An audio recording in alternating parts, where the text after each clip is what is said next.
Es hora de hacer espacio, declaró mi nuera mientras guardaba mis cosas en cajas. Mis suegros se mudan el próximo fin de semana, dijo mi hijo, evitando mirarme. ¿Quieren la casa? Quédensela, respondí con una sonrisa fría. Semanas después, me llamaron desesperados. Hay momentos en la vida en que el silencio dice más que 1000 palabras. Ese domingo por la tarde, mientras observaba las manos de Claudia metiendo mis libros en cajas de cartón, sin siquiera preguntarme cómo quería organizarlos, mi silencio gritaba con la fuerza de un huracán contenido.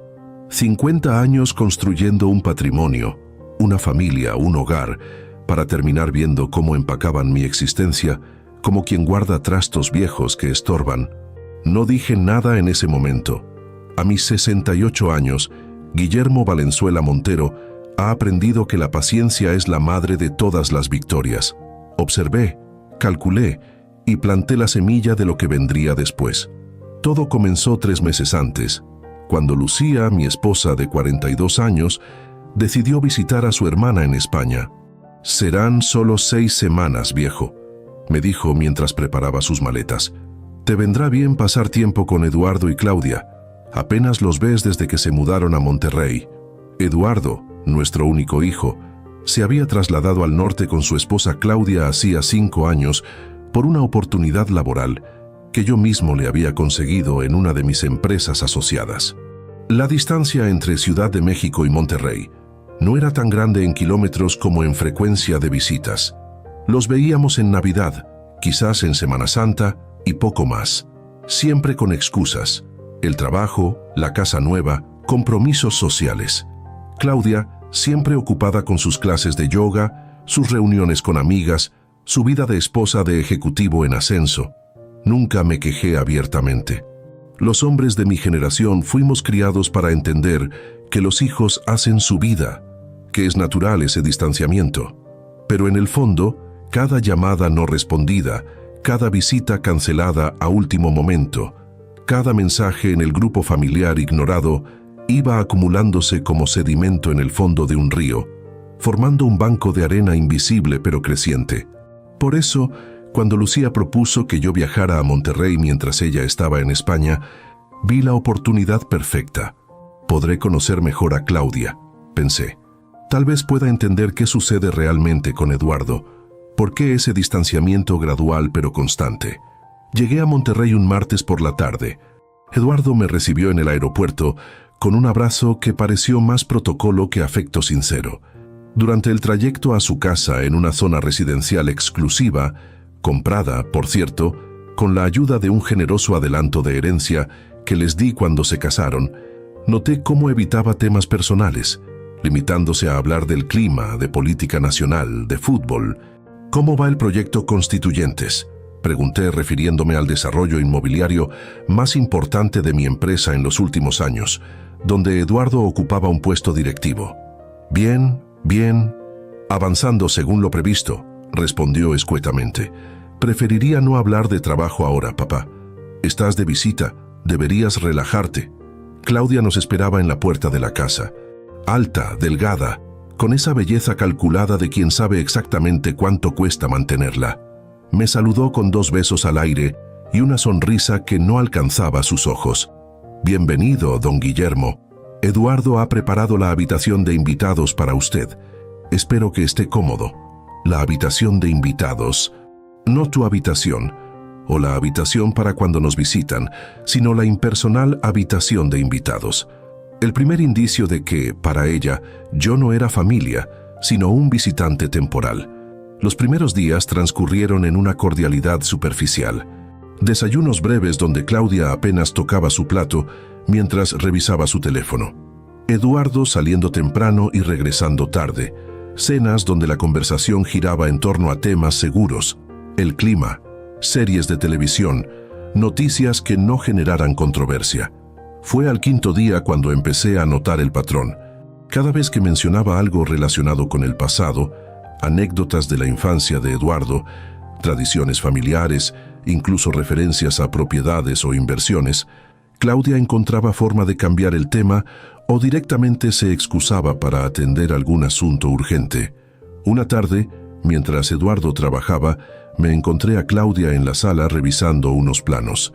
«¿Remodelación?», pregunté intentando iniciar una conversación.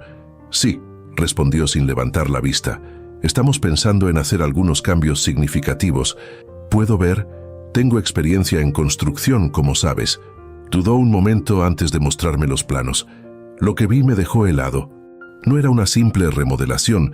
Estaban planeando transformar completamente la casa, eliminando elementos arquitectónicos que yo mismo había sugerido cuando les ayudé a comprarla.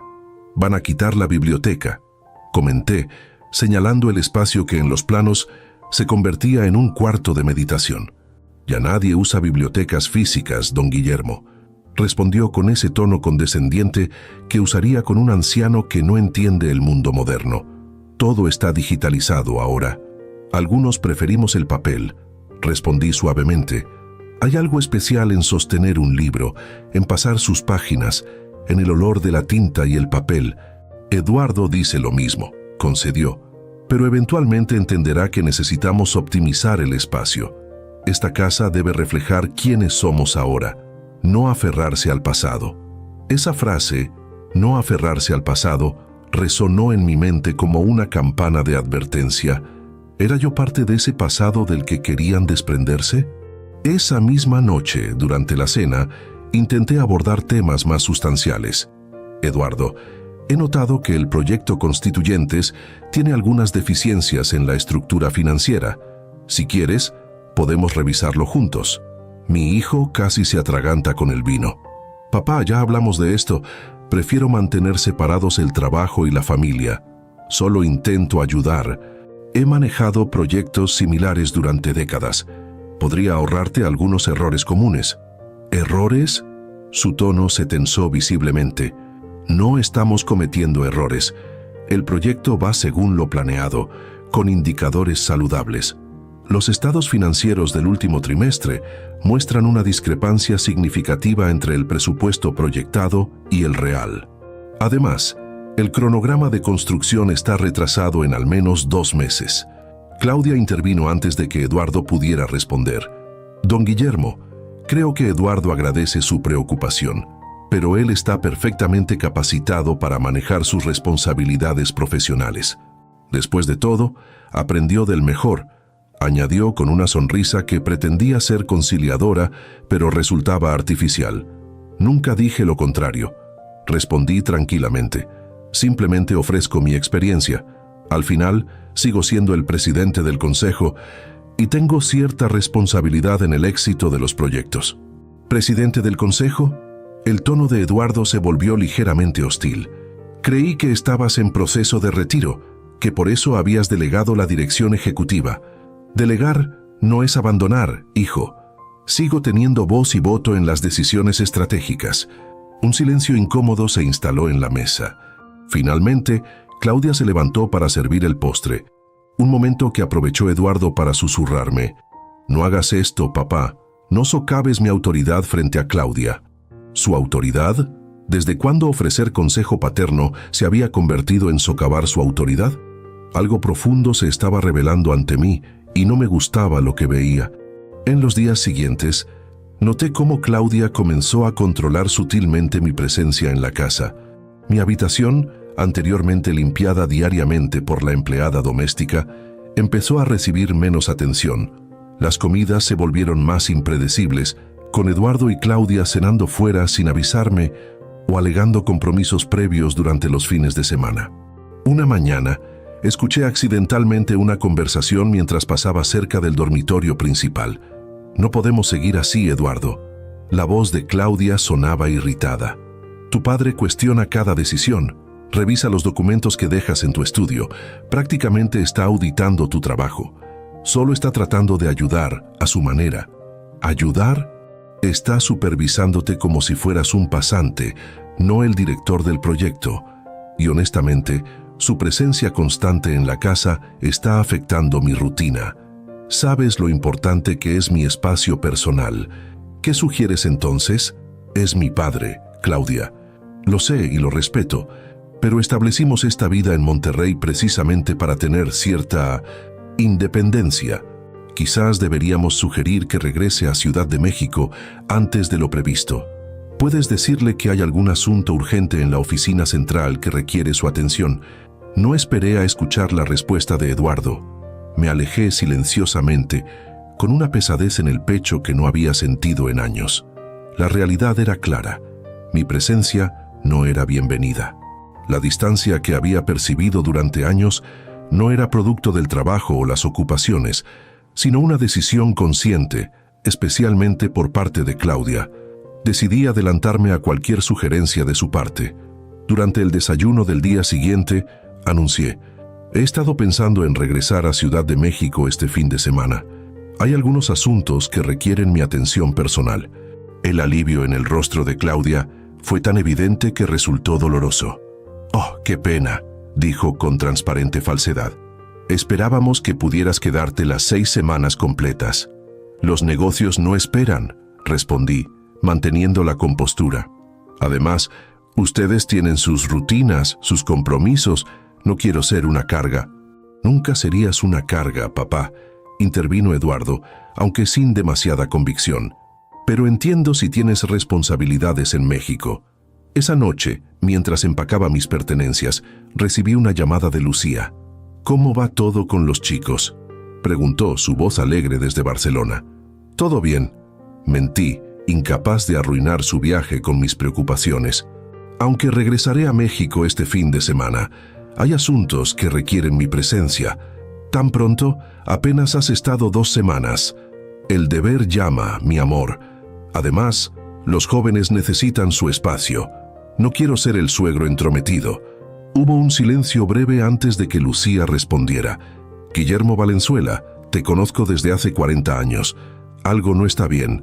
¿Qué sucedió?». Siempre fue imposible mentirle a Lucía. Después de 4 décadas juntos, podía leer entre líneas mis silencios con más precisión que mis palabras. «Te contaré todo cuando regreses», prometí. «Por ahora, disfruta de tu hermana y de España. Son solo percepciones mías, nada grave». Pero sí era grave. Lo que había descubierto en esas 2 semanas era la confirmación de algo que había sospechado durante años. Para Claudia, y por extensión para Eduardo, yo representaba un obstáculo en su visión de vida, un recordatorio constante de un pasado del que querían desvincularse, una presencia que cuestionaba implícitamente sus decisiones simplemente por existir. Regresé a Ciudad de México con una mezcla de tristeza y determinación. Mi amplio apartamento en Polanco, normalmente un refugio acogedor, parecía ahora demasiado grande y silencioso. Durante los días siguientes, me sumergí en el trabajo, revisando proyectos pendientes, analizando estados financieros, reuniéndome con socios y ejecutivos. La actividad mantenía a raya los pensamientos sombríos, pero en las noches, la realidad de mi situación familiar me golpeaba con fuerza. Fue entonces cuando comencé a reconsiderar mi posición en la empresa. Durante años había planeado una transición gradual, delegando responsabilidades mientras mantenía la presidencia del consejo como una forma de seguir conectado con lo que había construido. Ahora, sin embargo, me preguntaba si esa conexión estaba afectando negativamente a Eduardo, si mi sombra era demasiado alargada para permitirle brillar con luz propia. Una tarde, mientras revisaba documentos en mi estudio, recibí una llamada inesperada de Martín Salgado, un viejo amigo y socio comercial. «Guillermo, ¿cómo estás? Escuché que estuviste en Monterrey recientemente». «Así es. Visité a Eduardo y Claudia mientras Lucía está en España. ¿Y qué te pareció el proyecto Constituyentes? He oído algunos rumores inquietantes». Mi cuerpo se tensó instintivamente. «¿Qué tipo de rumores, Martín?» «Nada definitivo, solo comentarios entre inversionistas. Aparentemente, hay cierta preocupación sobre la gestión financiera. Algunos proveedores se han quejado de pagos retrasados y hay murmullos sobre posibles sobrecostos no justificados. ¿Tienes algo concreto? ¿Documentos? ¿Testimonios directos?» «Solo percepciones, viejo amigo. Por eso te llamo. Pensé que quizás, estando allá, habrías notado algo». Después de colgar, me quedé mirando por la ventana hacia el Parque Lincoln, pensativo. Los comentarios de Martín resonaban con mis propias observaciones durante mi estancia en Monterrey. Las discrepancias financieras que había mencionado durante aquella cena tensa no eran simples preocupaciones de un padre entrometido. Eran señales de alerta que mi experiencia de décadas me había enseñado a reconocer. Pero Eduardo había rechazado mi ayuda. Había interpretado mi preocupación como una falta de confianza. Y ahora, estos rumores comenzaban a circular entre inversionistas y socios. Si no actuaba pronto, el daño podría ser irreparable, tanto para el proyecto como para la reputación profesional de mi hijo. Esa noche, tomé una decisión. Llamé a mi asistente y le pedí que programara una reunión extraordinaria del consejo directivo para la semana siguiente. Era hora de tomar medidas concretas, incluso si eso significaba enfrentarme directamente a la resistencia de Eduardo. La reunión del consejo fue tensa desde el principio. Eduardo había viajado desde Monterrey, claramente molesto por la convocatoria repentina. Su mirada evitaba la mía mientras discutíamos los puntos de la agenda. El punto 3 requiere nuestra atención inmediata, anuncié cuando llegamos a ese tema. Revisión de la estructura financiera y operativa del proyecto Constituyentes. Eduardo se tensó visiblemente. Ese proyecto está bajo mi responsabilidad directa y avanza según lo previsto. No veo la necesidad de una revisión extraordinaria por parte del Consejo. Los reportes financieros del último trimestre muestran discrepancias significativas, respondí calmadamente, distribuyendo copias de un análisis detallado que había preparado. Además, hemos recibido informes de proveedores sobre pagos retrasados y modificaciones no autorizadas en las especificaciones de materiales. La sorpresa en los rostros de los demás miembros del consejo fue evidente. Eduardo palideció ligeramente. Estas son acusaciones graves, papá, dijo, enfatizando la palabra papá, como para subrayar que estaba mezclando lo personal con lo profesional. Si tenías estas preocupaciones, deberías haberlas discutido conmigo en privado antes de traerlas al consejo. Lo intenté, Eduardo, durante mi visita a Monterrey, pero dejaste claro que preferías mantener separados el trabajo y la familia, si mal no recuerdo. Un silencio incómodo se instaló en la sala de juntas. Finalmente, Fernando Urrutia, uno de los consejeros más respetados, intervino. Independientemente del proceso, estas preocupaciones merecen atención. Propongo una auditoría interna inmediata del proyecto Constituyentes, con reportes semanales al Consejo, hasta que se aclare la situación.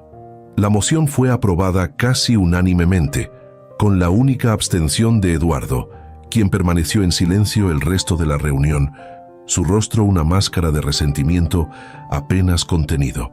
Cuando todos comenzaron a retirarse, Eduardo se acercó a mí con una expresión que nunca había visto antes, una mezcla de rabia y traición. ¿Era necesario humillarme así frente al consejo?, preguntó en voz baja pero intensa. No fue humillación, hijo, fue responsabilidad corporativa. Si hubiera problemas graves en el proyecto y yo, como presidente del consejo, los hubiera ignorado, estaría fallando a mi deber fiduciario. Esto no tiene nada que ver con deberes fiduciarios y lo sabes, replicó. Es sobre control. Nunca has confiado realmente en mí. Nunca has creído que pueda manejar responsabilidades importantes sin tu supervisión constante. Eduardo, si esto fuera cierto, nunca te habría puesto al frente de un proyecto de esta magnitud. Te di la oportunidad precisamente porque confío en tus capacidades. Me diste la oportunidad para poder vigilarme de cerca, para asegurarte de que siguiera haciendo las cosas a tu manera. Y cuando intenté establecer mi propio estilo de gestión, convocaste una reunión extraordinaria para socavarme. Intenté poner una mano sobre su hombro, pero se apartó bruscamente. Hijo, hay indicios reales de problemas financieros en el proyecto. No puedo ignorarlos, ni como presidente del consejo ni como tu padre.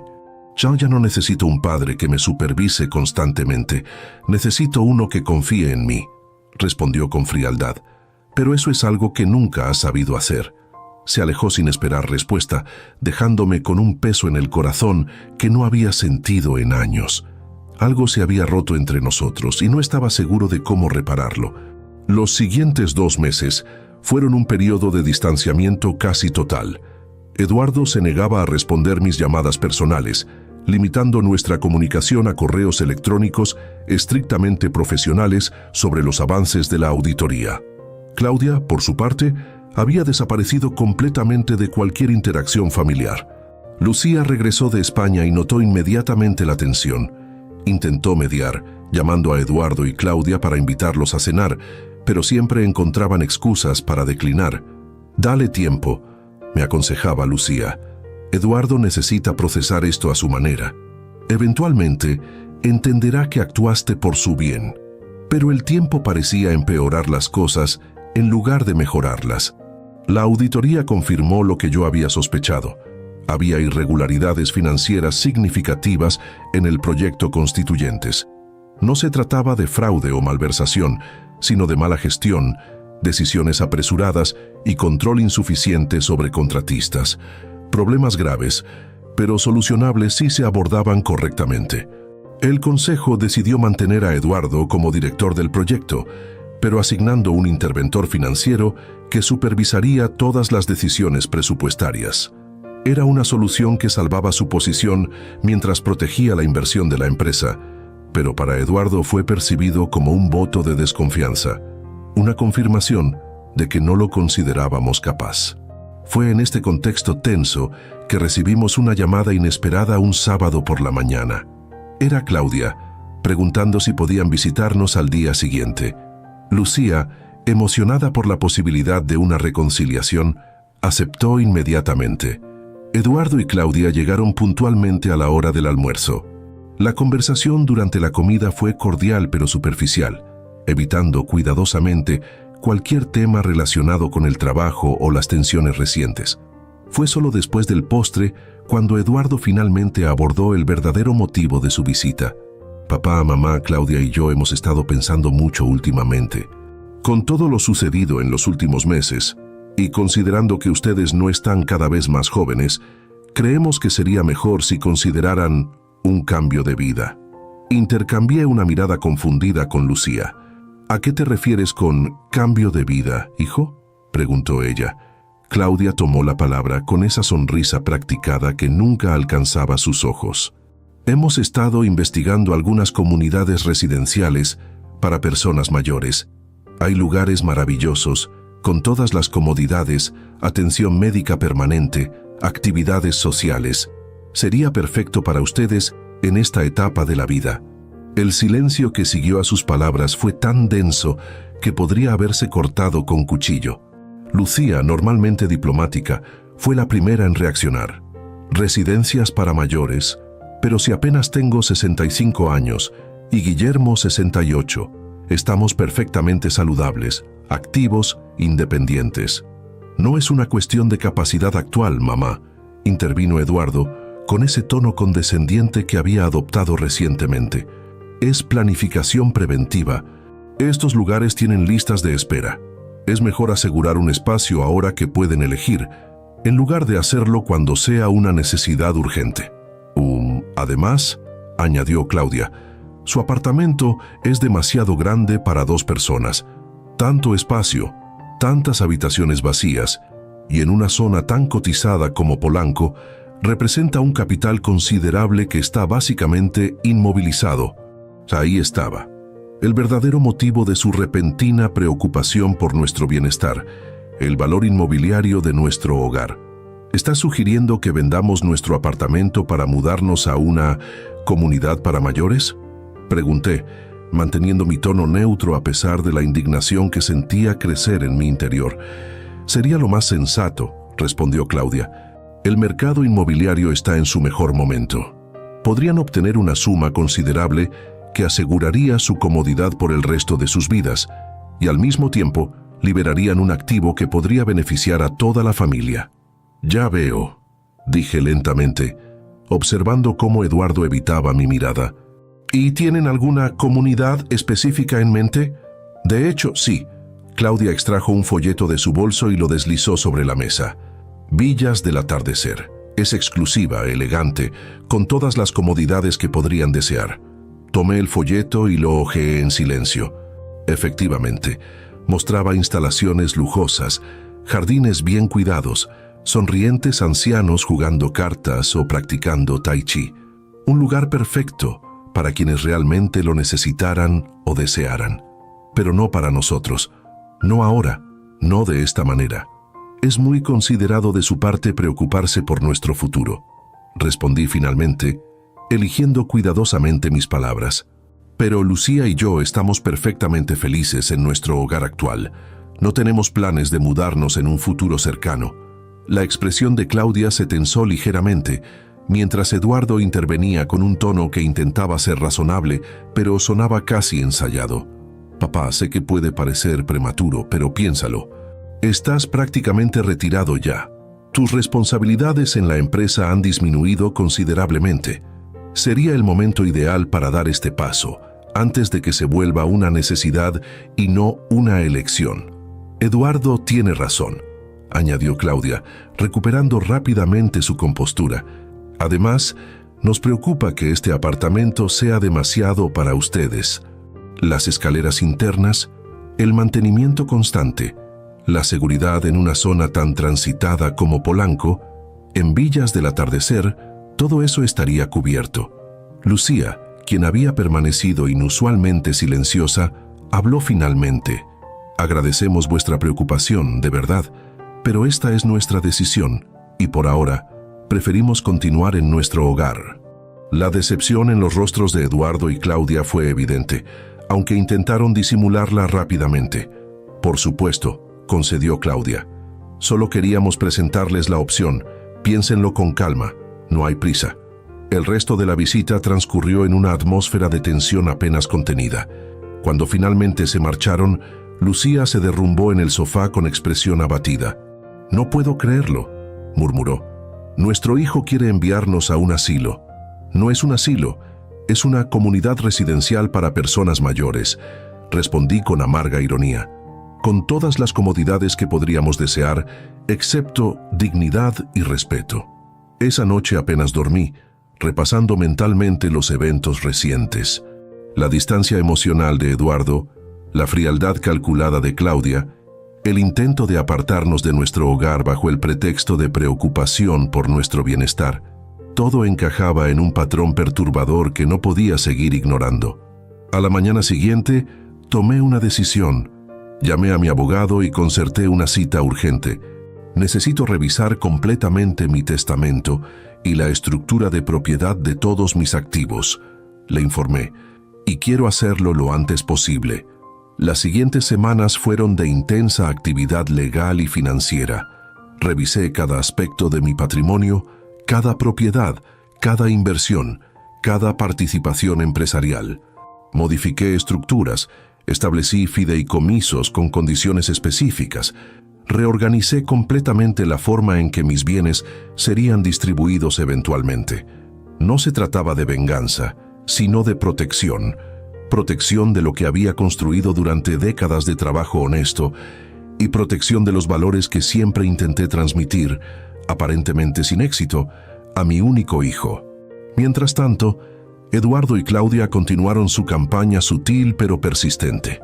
Llamadas frecuentes preguntando si habíamos reconsiderado la propuesta, envío de más folletos de diferentes residencias para mayores, comentarios casuales sobre lo difícil que debía ser mantener un apartamento tan grande.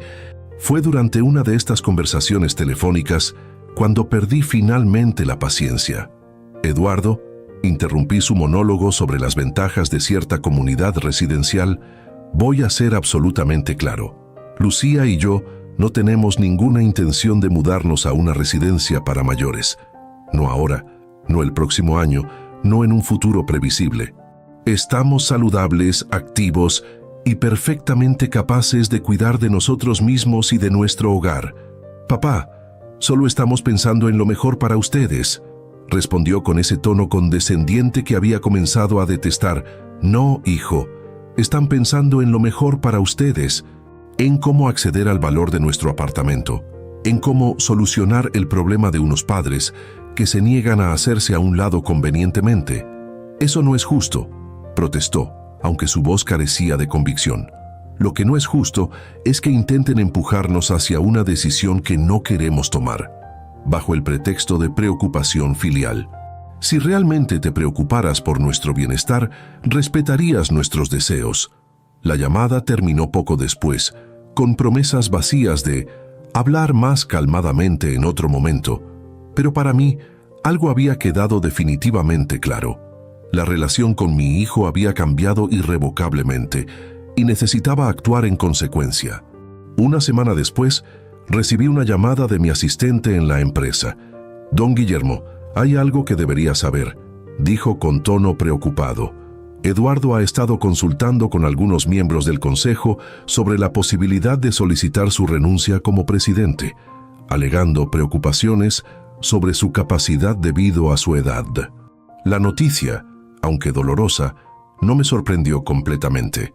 Era la evolución lógica de lo que había estado observando durante meses. Un intento sistemático de apartarme de todo lo que había construido, de relegarme a un papel pasivo mientras otros tomaban control de mi legado. «Gracias por la información», respondí calmadamente. «¿Cuándo está programada la próxima reunión del consejo?» «El próximo jueves, señor». «Perfecto. Por favor, asegúrate de que todos los miembros estén presentes. Tengo varios anuncios importantes que hacer». Los días hasta la reunión del consejo pasaron con una extraña calma. Había tomado mi decisión y estaba en paz con ella. Lucía, siempre mi confidente más cercana, apoyaba completamente mi plan de acción. El jueves llegó y con él la reunión que marcaría un antes y un después en nuestra historia familiar y empresarial. La sala de juntas estaba completa cuando entré, con Eduardo sentado en el extremo opuesto de la larga mesa de caoba. Su expresión era una mezcla de determinación y nerviosismo, claramente preparado para proponer formalmente mi retiro. «Buenos días a todos», saludé con serenidad mientras tomaba mi lugar en la cabecera de la mesa. «Antes de comenzar con la agenda regular, tengo varios anuncios importantes que hacer». Un silencio expectante llenó la sala mientras abría mi portafolio y extraía varios documentos. Durante las últimas semanas he estado reflexionando profundamente sobre el futuro de esta empresa y sobre mi papel en ella. Después de 50 años dedicados a construir este grupo empresarial, he llegado a algunas conclusiones que quiero compartir con ustedes hoy. Vi cómo Eduardo se tensaba, anticipando probablemente el anuncio de mi retiro, exactamente lo que él había estado promoviendo entre los consejeros. Primero, he decidido disolver la estructura corporativa actual del Grupo Valenzuela. Efectivo inmediatamente. Todas las subsidiarias operarán como entidades independientes, cada una con su propio consejo directivo. La sorpresa fue evidente en los rostros alrededor de la mesa. Nadie había anticipado un cambio tan radical en la estructura que había funcionado exitosamente durante décadas. Segundo, mi participación accionaria en cada una de estas entidades será transferida a un fideicomiso irrevocable con instrucciones específicas sobre su gestión y eventual distribución. Eduardo palideció visiblemente, comenzando a entender las implicaciones de lo que estaba anunciando. Tercero, renuncio oficialmente como presidente del Consejo de Grupo Valenzuela, efectivo al término de esta reunión, dado que dicha entidad dejará de existir en su forma actual. Hubo un murmullo generalizado entre los consejeros. Eduardo parecía momentáneamente aliviado, hasta que continué. Sin embargo, mantendré la presidencia de los consejos de 3 de las 5 nuevas entidades independientes, incluyendo Desarrollos Inmobiliarios Valenzuela, que actualmente maneja el proyecto Constituyentes. La expresión de Eduardo cambió de alivio a shock en un instante. Lejos de estar apartándome como él había planeado, estaba reestructurando completamente el tablero de juego. Estos cambios están legalmente documentados y son irreversibles, concluí, distribuyendo copias de los documentos legales correspondientes. Los detalles completos están en los informes que recibirán en las próximas horas. Por ahora, propongo continuar con la agenda regular de esta reunión, que será la última del Grupo Valenzuela como lo hemos conocido hasta ahora. El resto de la reunión transcurrió en un estado de conmoción apenas contenida. Eduardo apenas participó. evidentemente procesando las implicaciones de lo que acababa de anunciar. Cuando finalmente se levantó la sesión, intentó abordarme mientras los demás consejeros se retiraban. ¿Podemos hablar en privado?, preguntó, su tono una mezcla de confusión y urgencia. Por supuesto, respondí, indicándole que tomara asiento nuevamente. Cuando quedamos solos, su fachada de control se desmoronó. ¿Por qué hiciste esto?, preguntó, su voz apenas un susurro. ¿Es algún tipo de venganza por lo de la residencia para mayores? No, Eduardo, no es venganza, es protección. Protección de lo que he construido durante 50 años, protección de los valores que siempre intenté transmitirte. Pero esta reestructuración cambia todo. El plan de sucesión que habíamos discutido, mi eventual posición como cabeza del grupo, planes basados en una premisa que ya no existe, que estaría cómodamente apartado en una comunidad para mayores, mientras tú y Claudia tomaban control de todo lo que he construido. Su expresión confirmó lo que ya sabía, había dado en el clavo. No era así. Intentó defenderse, pero sin convicción. Solo queríamos lo mejor para ti y mamá. Lo mejor habría sido respeto, Eduardo. Respeto por nuestras decisiones, por nuestra autonomía, por nuestra dignidad como tus padres y como seres humanos capaces. Se quedó en silencio, aparentemente sin argumentos.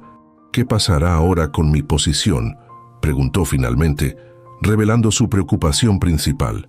Continuarás como director del proyecto Constituyentes, bajo la supervisión del nuevo Consejo de Desarrollos Inmobiliarios Valenzuela, que yo presidiré. Tu desempeño determinará tu futuro en la empresa, como debería ser en cualquier organización profesional. ¿Y si renuncio? Esa sería tu decisión. El proyecto continuará con o sin ti. Eduardo se levantó lentamente, su rostro una máscara indescifrable. Nunca pensé que llegaríamos a esto, dijo finalmente. Yo tampoco, hijo, yo tampoco. La noticia de la reestructuración del Grupo Valenzuela se extendió como pólvora en los círculos empresariales de México. Los analistas especulaban sobre las motivaciones, los competidores recalculaban estrategias y los medios económicos publicaban artículos intentando descifrar el movimiento corporativo que nadie había visto venir. Mientras tanto, yo observaba la conmoción desde la serenidad de mi estudio, consciente de que la verdadera tormenta ocurría en el ámbito familiar, lejos de los reflectores mediáticos. Eduardo no renunció, como parte de mí temía que haría. En lugar de eso, adoptó una actitud profesional y distante, limitando nuestras interacciones a lo estrictamente necesario para la gestión del proyecto Constituyentes. Nuestras reuniones, antes cargadas de tensión emocional, se volvieron ejercicios de pragmatismo corporativo. Ni una palabra sobre Villas del Atardecer, ni una mención a nuestra última conversación personal. Era como si hubiéramos establecido tácitamente una frontera. De un lado los negocios, del otro una relación familiar en pausa indefinida. Lucía sufría en silencio. Aunque apoyaba completamente mis decisiones empresariales, el distanciamiento de nuestro único hijo le pesaba visiblemente. Intentaba disimularlo ocupándose en obras benéficas, en su grupo de lectura, en clases de pintura que había comenzado recientemente. Pero la conocía demasiado bien para no notar la tristeza en sus ojos cuando pasábamos frente a la habitación que había sido de Eduardo, ahora convertida en un estudio de arte que usaba más como escape que como expresión. «No te culpes», le dije una noche, mientras la observaba mirar pensativamente por la ventana. «Hicimos lo mejor que pudimos como padres. Las decisiones de Eduardo son suyas, no el resultado de nuestros errores». «Lo sé», respondió sin apartar la vista del horizonte urbano de Polanco. «Pero me pregunto dónde nos equivocamos. ¿Cuándo empezó a vernos como obstáculos en lugar de como sus padres? ¿En qué momento el cariño se transformó en cálculo?» No tenía respuestas, solo teorías. Quizás había sido demasiado estricto en algún momento, demasiado exigente con su desempeño, o tal vez demasiado generoso materialmente, creando una expectativa de abundancia sin el correspondiente sentido de responsabilidad. O posiblemente no era nuestra crianza, sino la influencia de Claudia, una mujer con valores evidentemente distintos a los nuestros. Fuera cual fuese la causa, el resultado estaba claro. La fractura familiar era profunda y no estaba seguro de si algún día sanaría completamente. 3 semanas después de la reestructuración, recibí una llamada inesperada. Era Antonio Rivero, el director financiero que habíamos asignado al proyecto Constituyentes tras la auditoría. Don Guillermo, necesitamos hablar urgentemente. Su tono era grave, profesional, pero con un matiz de preocupación que activó inmediatamente mis alarmas internas. ¿Qué sucede, Antonio? Preferiría no discutirlo por teléfono. ¿Podría recibirme en su oficina esta tarde? Por supuesto, ¿a las 4? Perfecto. Y, don Guillermo, sería mejor si esta reunión se mantuviera confidencial por ahora. La advertencia final elevó mis preocupaciones a un nuevo nivel. Antonio era un profesional íntegro, no dado a dramatismos innecesarios o paranoias corporativas. Si sugería confidencialidad, era por una razón sustancial. A las 4 en punto, Antonio estaba en mi oficina, su portafolio de cuero gastado sobre mis rodillas, su expresión una mezcla de seriedad profesional y evidente incomodidad personal. Agradezco que me reciba con tan poca anticipación, comenzó mientras extraía varias carpetas de su portafolio. Ya lo que debo mostrarle no puede esperar, aunque sinceramente desearía no estar en esta posición. Sea directo, Antonio, nos conocemos hace demasiado tiempo para andarnos con rodeos. Asintió gravemente y deslizó la primera carpeta hacia mí. Durante la revisión detallada de los estados financieros del proyecto Constituyentes, encontramos discrepancias que no fueron evidentes en la auditoría inicial, explicó mientras yo abría la carpeta. Pagos a proveedores, que no coinciden con los servicios recibidos, facturas por materiales que nunca llegaron a la obra, consultorías ficticias. A medida que revisaba los documentos, una sensación fría se instalaba en mi estómago. No eran simples errores administrativos o mala gestión. Esto tenía todos los indicios de un fraude sistemático. ¿Estás sugiriendo malversación deliberada?, pregunté, aunque la respuesta era evidente en los documentos frente a mí. Las pruebas apuntan en esa dirección, confirmó Antonio con evidente pesar. Hay un patrón consistente de desvío de fondos a través de empresas fantasma y proveedores con sobreprecio. ¿Y Eduardo? La pregunta que más temía hacer. ¿Cuál es su implicación en esto?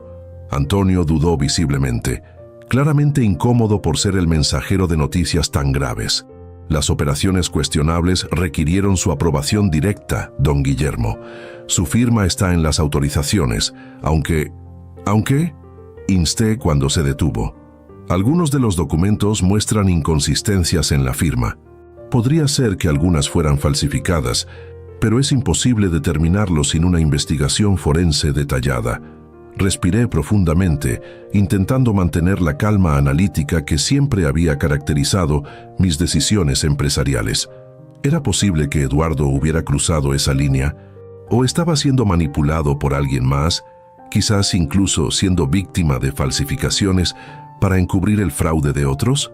¿Quién más tenía autoridad para aprobar estos movimientos?, pregunté, buscando alternativas a la dolorosa conclusión que se formaba en mi mente.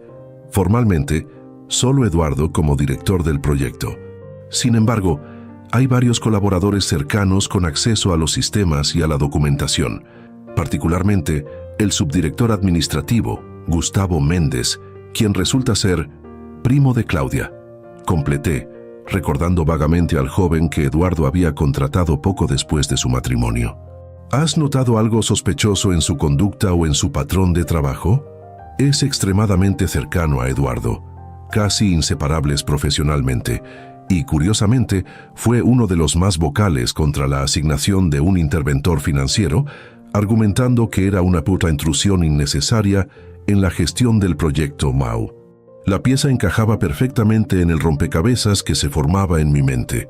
Sin embargo, antes de llegar a conclusiones definitivas, necesitaba más información.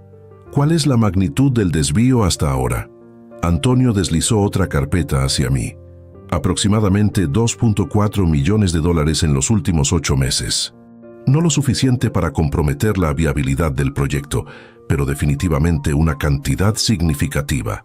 Y el destino final de estos fondos, ahí es donde se complica. Los pagos se realizaron a diversas empresas que, tras una investigación preliminar, resultan ser poco más que cascarones corporativos. De ahí el dinero se dispersa en una red de transferencias diseñada claramente para ocultar su destino final. Me recliné en mi silla, procesando la información y sus implicaciones. Independientemente de si Eduardo era perpetrador o víctima, esto era una crisis mayor que requería acción inmediata. ¿Quién más está al tanto de estos hallazgos?, pregunté finalmente. Solo mi equipo más cercano, 3 personas de máxima confianza. Nadie más en la empresa, y ciertamente nadie en el equipo del proyecto Constituyentes. Bien, mantengámoslo así por ahora, decidí. Necesito tiempo para determinar el mejor curso de acción. Antonio asintió, claramente aliviado de haber compartido la carga de esta información. Mientras recogía sus documentos, dejando copias para mi revisión detallada, hizo una pregunta que evidentemente lo incomodaba. Don Guillermo, ¿cree usted que su hijo podría estar involucrado conscientemente en esto? La pregunta me golpeó con fuerza, a pesar de ser exactamente lo que yo mismo me había estado preguntando. No lo sé, Antonio. Y esa incertidumbre es quizás lo más doloroso de todo esto. Después de que Antonio se marchó, permanecí en mi oficina hasta bien entrada la noche, revisando cada documento, cada transacción, cada detalle del fraude que se había desarrollado bajo nuestras narices. La evidencia era contundente, pero las motivaciones y responsabilidades seguían siendo un misterio turbio.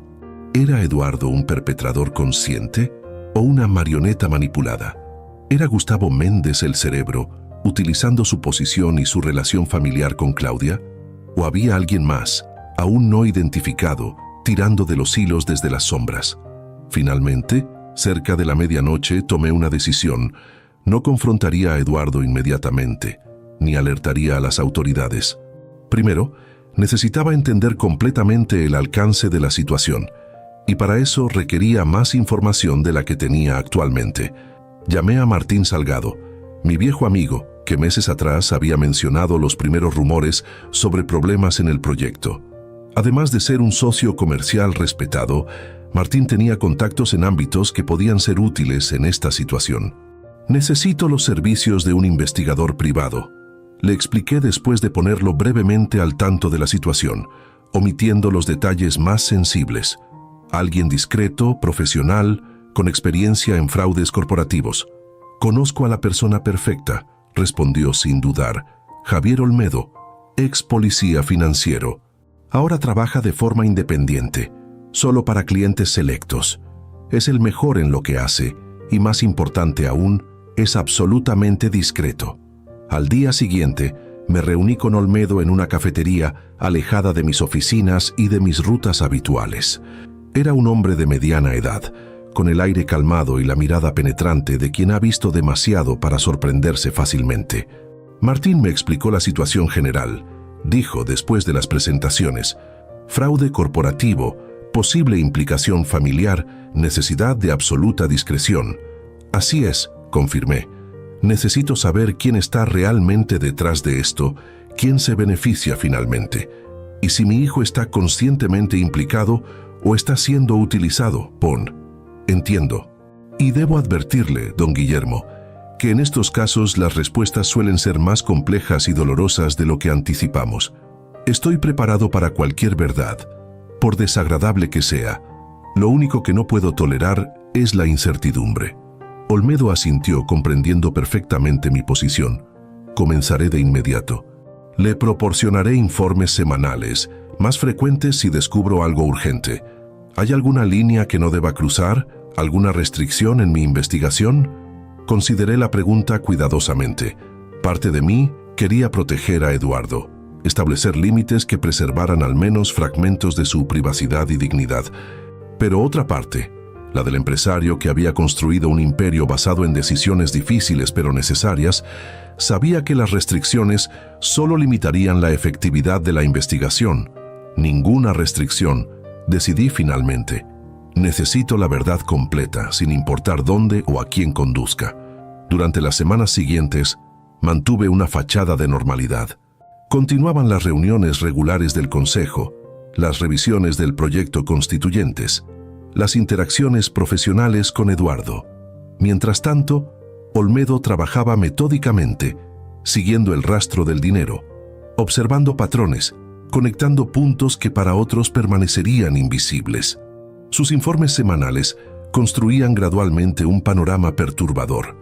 El fraude era más extenso y sofisticado de lo que habíamos detectado inicialmente.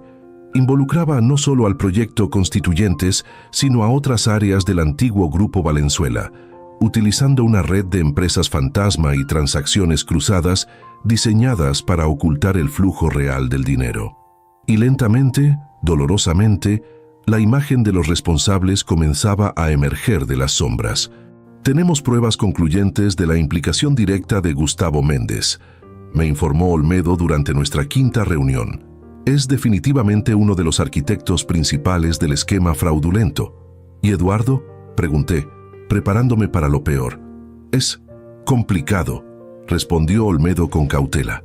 Hay evidencia de que firmó documentos que facilitaron el fraude, pero también indicios de que algunas firmas fueron falsificadas. Su correo electrónico se usó para aprobar transacciones sospechosas, pero existen inconsistencias en los patrones de acceso que sugieren posible suplantación. Entonces, ¿es perpetrador o víctima?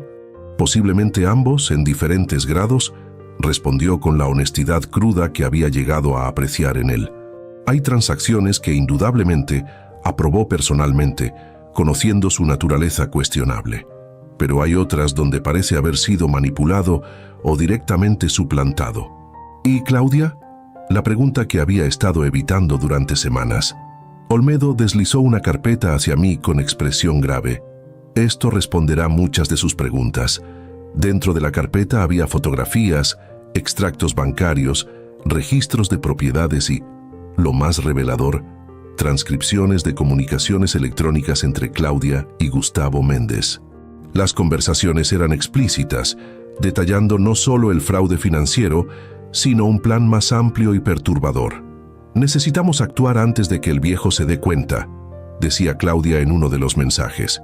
Una vez que tengamos control del proyecto y Eduardo asuma la dirección general tras el retiro de su padre, podremos expandir la operación a todas las subsidiarias. ¿Y si Eduardo descubre lo que estamos haciendo?, preguntaba Gustavo. Eduardo ve lo que yo quiero que vea, respondía Claudia. Está tan ocupado intentando demostrar su valía a papá que ni siquiera revisa a fondo los documentos que firma. Además, ya he comenzado a sembrar la idea de que sus padres deberían mudarse a una residencia para mayores. Una vez que vendamos ese apartamento en Polanco, tendremos otro flujo importante de capital para nuestras inversiones alternativas. La frialdad calculada de sus palabras me golpeó como un puñetazo físico. No solo estaban robando a la empresa, sino que habían planeado meticulosamente cómo manipular a Eduardo, cómo apartarnos a Lucía y a mí, cómo apropiarse gradualmente de todo lo que habíamos construido. Hay más, advirtió Olmedo, señalando las últimas páginas del informe. El destino final de gran parte del dinero desviado, Inari. Las últimas hojas revelaban transferencias a cuentas en el Caribe y posteriormente a un desarrollo inmobiliario en Costa Rica. Un complejo residencial de lujo llamado Atardeceres del Pacífico. Están construyendo su propio paraíso con el dinero de su empresa, explicó Olmedo. Y a juzgar por los planos y los pagos a contratistas, es un proyecto diseñado específicamente para ellos. Su escape, su plan B si todo se complica aquí. La magnitud de la traición me dejó momentáneamente sin palabras. No era solo un fraude corporativo, era una conspiración elaborada contra mi familia, contra mi legado, contra todo lo que valoraba. ¿Eduardo está al tanto de este desarrollo en Costa Rica?, pregunté finalmente. No hay evidencia que lo vincule directamente con esa parte del plan. De hecho, todas las comunicaciones sobre Atardeceres del Pacífico son exclusivamente entre Claudia y Gustavo, con menciones ocasionales de mantenerlo oculto de hasta el momento adecuado. Una pequeña consolación, pero significativa. Mi hijo podía ser culpable de negligencia, de ceguera voluntaria, incluso de cierta complicidad en algunas operaciones fraudulentas, pero aparentemente no estaba involucrado en el plan completo. Era una marioneta, aunque una que había permitido que le colocaran los hilos. ¿Qué recomienda hacer con esta información?, pregunté a Olmedo, valorando su experiencia en casos similares. Eso depende enteramente de sus objetivos, don Guillermo.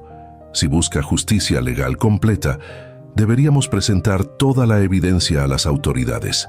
Gustavo y Claudia enfrentarían cargos criminales serios. Eduardo probablemente también, aunque con atenuantes si podemos demostrar que fue manipulado en ciertos aspectos. La perspectiva de ver a mi hijo y a su esposa enfrentando un proceso criminal público era dolorosa, independientemente de sus acciones, y si mi objetivo principal es proteger a la empresa y recuperar lo máximo posible, entonces un enfoque más discreto podría ser apropiado. Confrontación privada, acuerdos de devolución y separación, posiblemente con amenaza de acción legal, pero sin llegar a materializarla si hay cooperación. Asentí lentamente, considerando las opciones, sus implicaciones, sus consecuencias a largo plazo. No era solo una decisión empresarial, sino profundamente personal, con ramificaciones que afectarían el resto de nuestras vidas. Necesito tiempo para pensar, dije finalmente, y necesito discutir esto con mi esposa. Ella también es parte afectada y merece participar en la decisión de cómo proceder. Por supuesto, respondió Olmedo. Mientras tanto, continuaré recopilando evidencia y monitoreando la situación. Le sugiero que no haga ningún movimiento hasta que tengamos un plan completamente formado. Esa noche, enfrenté una de las conversaciones más difíciles de mi vida. Después de la cena, llevé a Lucía a nuestro estudio y, con la mayor delicadeza posible, le revelé lo que habíamos descubierto. Su reacción inicial fue de incredulidad, seguida rápidamente por dolor y finalmente por una indignación tranquila pero implacable. ¿Claudia ha estado manipulando a nuestro hijo todo este tiempo?, preguntó, sus ojos brillantes de lágrimas contenidas. ¿Usándolo para robar tu empresa mientras intentaba apartarnos a nosotros? Eso indican todas las pruebas, confirmé suavemente. ¿Y Eduardo? ¿Cuál es su grado de implicación? Le expliqué lo que sabíamos, su participación parcial, su negligencia, las firmas auténticas mezcladas con las falsificadas, su aparente ignorancia del plan completo. Siempre fue demasiado confiado, murmuró Lucía, más para sí misma que para mí. Demasiado ansioso por impresionar, por demostrar su valía. La perfecta víctima para alguien como ella. La pregunta ahora es cómo proceder, dije después de un momento. Tenemos varias opciones, cada una con sus propias consecuencias. Discutimos las alternativas hasta bien entrada la noche, considerando cada ángulo, cada posible resultado. Finalmente, llegamos a una decisión conjunta. No sería el camino fácil, pero sí el que mejor equilibraba justicia con compasión, consecuencias con oportunidad de redención. Al día siguiente, llamé a Olmedo para poner en marcha nuestro plan. Llevaríamos la situación a un punto crítico, forzando una resolución que, esperábamos, permitiría reconstruir algo de lo que se había perdido, tanto en términos financieros como familiares. La primera fase comenzó con una auditoría sorpresa del proyecto Constituyentes, específicamente dirigida a las áreas que sabíamos estaban comprometidas. Como esperábamos, esto provocó pánico inmediato entre los implicados. La mañana que llegaron los auditores al proyecto Constituyentes, el edificio entero pareció contener la respiración. Vestidos con trajes oscuros y expresiones impenetrables, tomaron posesión de la sala de conferencias principal, solicitando acceso inmediato a todos los registros financieros, contratos y comunicaciones electrónicas. Observé desde lejos, a través del cristal de mi auto estacionado estratégicamente frente al edificio corporativo, mientras Olmedo me narraba por teléfono lo que sucedía en el interior. Gustavo Méndez acaba de salir apresuradamente de su oficina, informó. Parece alterado, está haciendo llamadas desde su celular. Eduardo ha convocado una reunión de emergencia con su equipo directivo, Mai. ¿Y Claudia? ¿Algún movimiento? Ha recibido 3 llamadas en la última media hora, todas de Gustavo. Ahora está saliendo de su clase de yoga, según nuestro agente en el sitio. Se dirige a su vehículo con evidente prisa. Todo transcurría según lo anticipado. El pánico inicial, La búsqueda desesperada de una salida, los intentos de coordinación, la trampa se cerraba lentamente. Yo manténme informado de cada movimiento, instruía a Olmedo. Es crucial que interceptemos cualquier intento de destruir evidencia o transferir más fondos. A media tarde, recibí la llamada que estaba esperando. Era Eduardo. Papá. Su voz sonaba tensa, controlada pero al borde del quiebre. Necesitamos hablar urgentemente, en privado. Estoy en el club, respondí con calma estudiada. Puedo recibirte en la sala privada en 1 hora. El Club Empresarial de México, un bastión de la élite financiera del país, ofrecía la combinación perfecta de prestigio y discreción que necesitábamos para este encuentro. Elegí deliberadamente un terreno neutral pero imponente, un recordatorio sutil del mundo al que Eduardo temía perder acceso. Llegué temprano y dispuse el escenario meticulosamente. Una mesa pequeña, 2 sillones enfrentados, una carpeta con documentos cuidadosamente seleccionados de la investigación de Olmedo.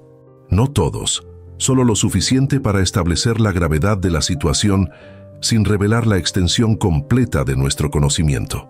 Eduardo llegó puntual, algo inusual en él últimamente.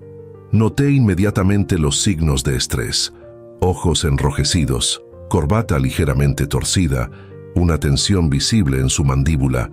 Se sentó frente a mí con la postura de quien se prepara para una confrontación inevitable. Supongo que la auditoría sorpresa fue idea tuya.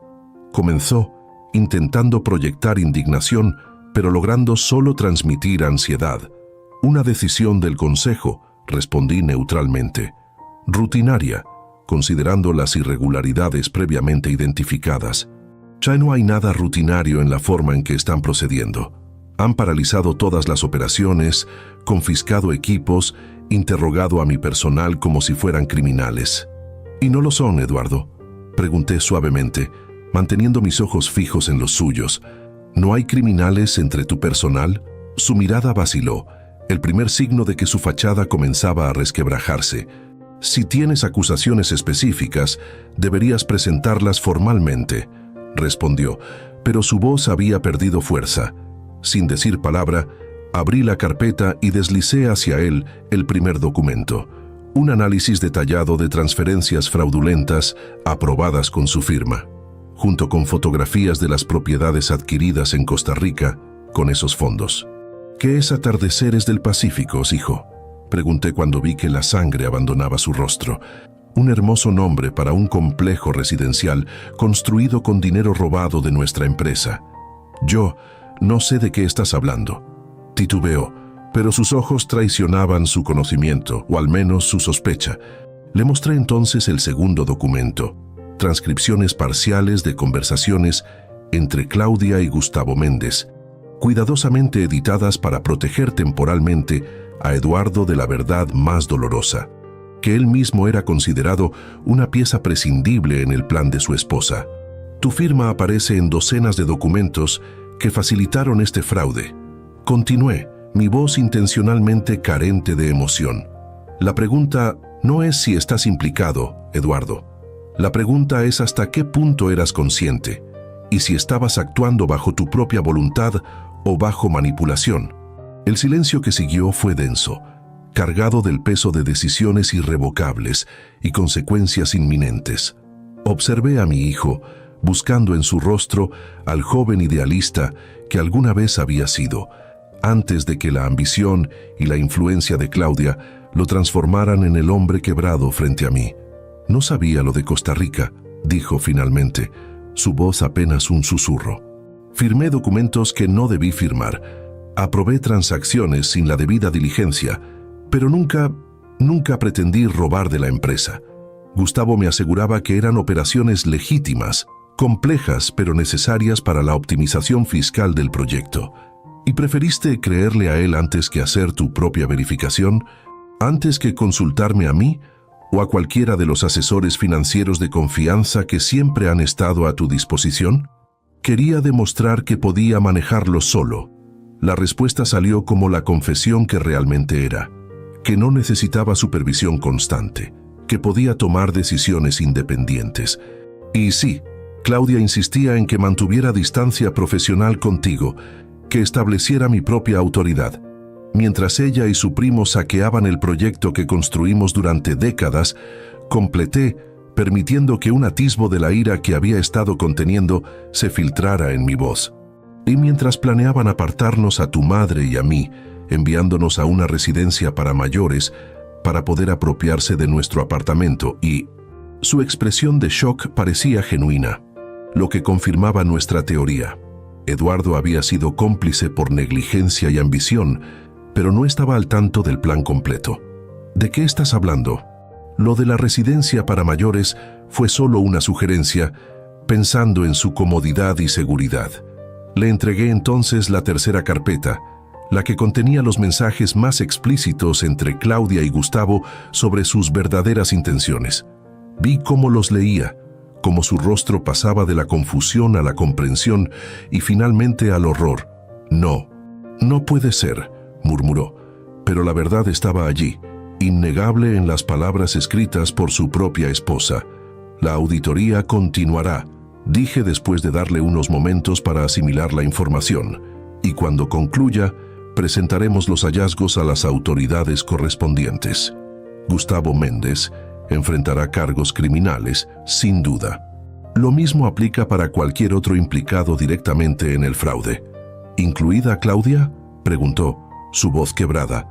Incluido cualquiera que haya participado conscientemente en el robo de fondos corporativos. Respondí, manteniendo deliberadamente la ambigüedad. La evidencia determinará el grado de responsabilidad de cada uno. ¿Y yo? La pregunta que inevitablemente debía surgir. Me incliné hacia adelante, mirándolo directamente a los ojos. Eso, hijo mío, depende en gran medida de lo que decidas hacer ahora. Lo que siguió fue un torbellino de actividad. Eduardo, enfrentado a la evidencia irrefutable de la traición de su esposa y la magnitud del fraude en el que había sido implicado, decidió cooperar plenamente. Proporcionó acceso a todas sus cuentas, documentos y comunicaciones. Identificó operaciones específicas donde había sido manipulado y testificó contra Gustavo Méndez. Su confrontación con Claudia fue un momento que ninguno de nosotros presenciamos, pero según me contó después, fue brutal en su claridad. Ella inicialmente negó todo.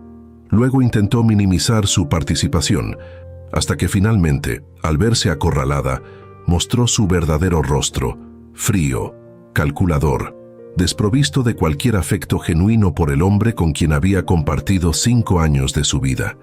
«Eres un estúpido, Eduardo», fueron aparentemente sus últimas palabras antes de abandonar su casa. Bueno, si podrías haberlo tenido todo, pero preferiste seguir siendo el niño de papá. Mientras los eventos se desarrollaban, mantuve a Lucía informada, pero protegida de los detalles más dolorosos.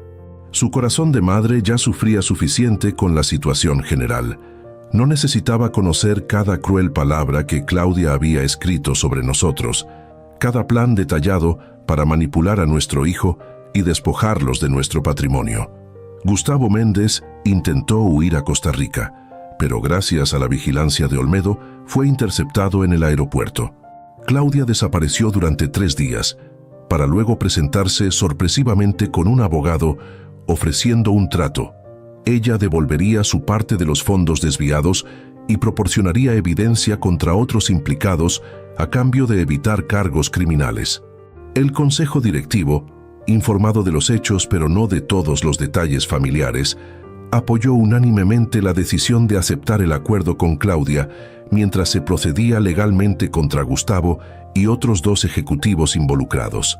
La prioridad era recuperar los fondos, proteger la reputación de la empresa y limitar el daño colateral. 3 meses después, un domingo por la mañana, recibí una llamada que cambiaría el rumbo de nuestra historia familiar. Era Eduardo, su voz extrañamente vulnerable. «Papá, ¿podrían venir tú y mamá a mi apartamento? Hay algo que necesito mostrarles». Eduardo se había mudado a un modesto apartamento en La Condesa tras su separación de Claudia y la venta forzosa de la casa en Monterrey para compensar parte de los fondos desviados. Era la primera vez que nos invitaba desde todo lo ocurrido. «Por supuesto, hijo. ¿A qué hora te gustaría que vayamos? ¿Podrían venir para el almuerzo? Alrededor de la 1 estaría perfecto. Lucía estaba nerviosa durante todo el trayecto, arreglando innecesariamente su cabello, ajustando su blusa, comportamientos que solo exhibía cuando estaba profundamente ansiosa. Todo estará bien, la tranquilicé tomando su mano. Es un paso adelante, sin importar lo que ocurra hoy. Eduardo nos recibió en la puerta, evidentemente nervioso, pero con una calidez que no habíamos visto en años. El apartamento era pequeño pero luminoso, decorado con sencillez y sin los ostentosos lujos que Claudia siempre había exigido. «Gracias por venir», dijo, guiándonos a la sala donde una mesa estaba dispuesta para el almuerzo. «Preparé pasta, nada elaborado, pero espero que les guste».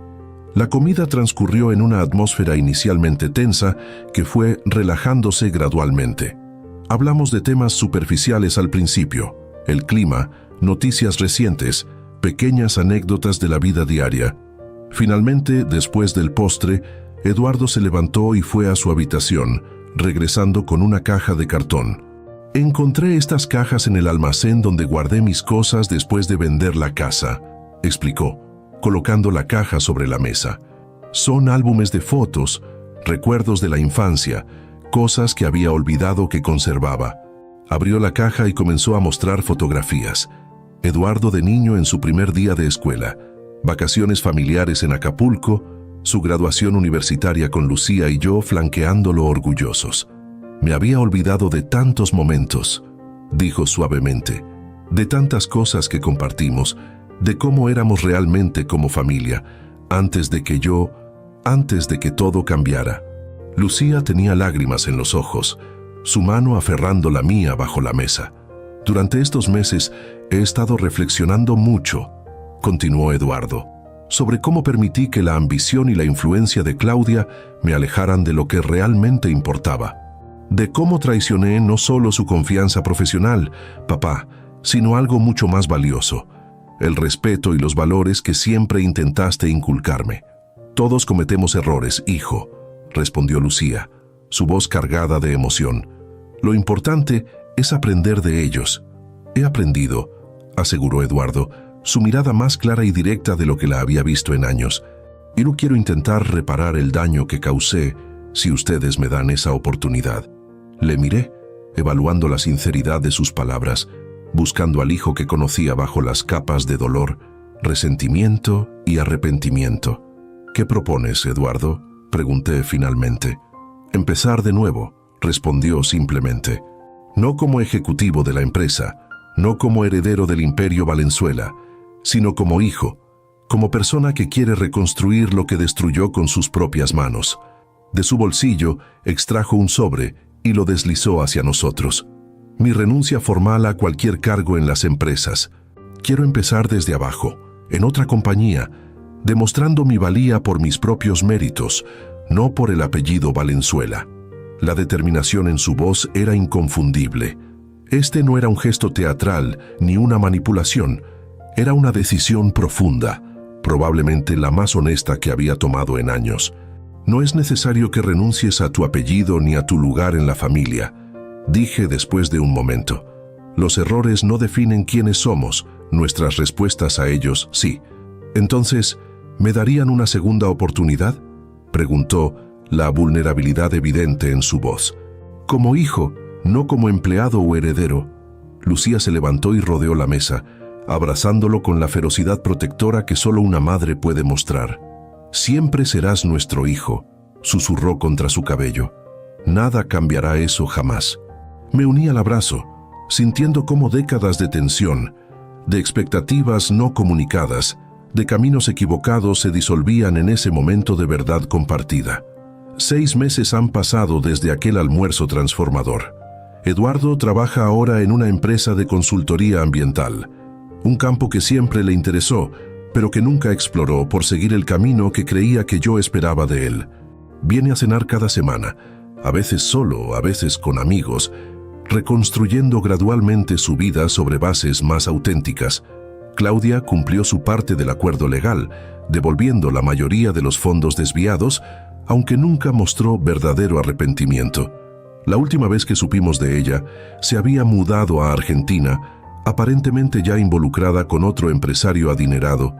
En cuanto a Lucía y a mí, seguimos en nuestro amado apartamento de Polanco, sin planes de mudarnos a ninguna comunidad para mayores. He delegado más responsabilidades en la empresa, dedicando más tiempo a disfrutar de la vida, a redescubrir placeres sencillos como leer en el parque, visitar museos o simplemente contemplar el atardecer desde nuestra terraza. Esta mañana, mientras desayunábamos, Lucía me preguntó algo inesperado. ¿Te arrepientes de cómo manejaste toda la situación? ¿Habrías hecho algo diferente? Reflexioné un momento antes de responder. Actuamos con la información que teníamos en cada momento, protegiendo lo que considerábamos valioso. Quizás fui demasiado duro en algunos aspectos, demasiado controlador, pero al final logramos lo más importante: preservar nuestra familia aunque transformada. ¿Y la empresa? ¿El Imperio Valenzuela?, insistió con una sonrisa conocedora. Es solo ladrillo y papel, respondí, sorprendiéndome a mí mismo con la ligereza de esa afirmación. Lo que construimos como familia, el respeto recuperado, la honestidad finalmente alcanzada, eso es el verdadero legado. Ayer, Eduardo nos invitó a visitar un pequeño terreno que ha comprado en las afueras de la ciudad. Es apenas 1 hectárea con una cabaña modesta, pero sus ojos brillaban al mostrarnos dónde plantará árboles, dónde construirá un estanque, cómo transformará ese espacio en un refugio personal. Quiero construir algo con mis propias manos, explicó. Algo que no venga de un apellido o una herencia, sino del esfuerzo diario. Lo observé trabajar la tierra, preparando el suelo para los primeros árboles, y vi en él una mezcla del joven idealista que había sido y el hombre maduro en que se estaba convirtiendo. La tormenta que casi destruye nuestra familia había pasado, dejando tras de sí no solo destrucción, sino también la oportunidad de reconstruir sobre cimientos más sólidos. Mi nuera empacó mis cosas sin consultarme, cierto, pero la llamada que vino después lo cambió todo, revelando verdades dolorosas pero necesarias. A veces, necesitamos perder lo que creíamos imprescindible para descubrir lo que realmente importa, no las posesiones, no el control, sino el respeto mutuo y el amor que, incluso en sus formas más imperfectas, sigue siendo el único patrimonio que verdaderamente vale la pena proteger.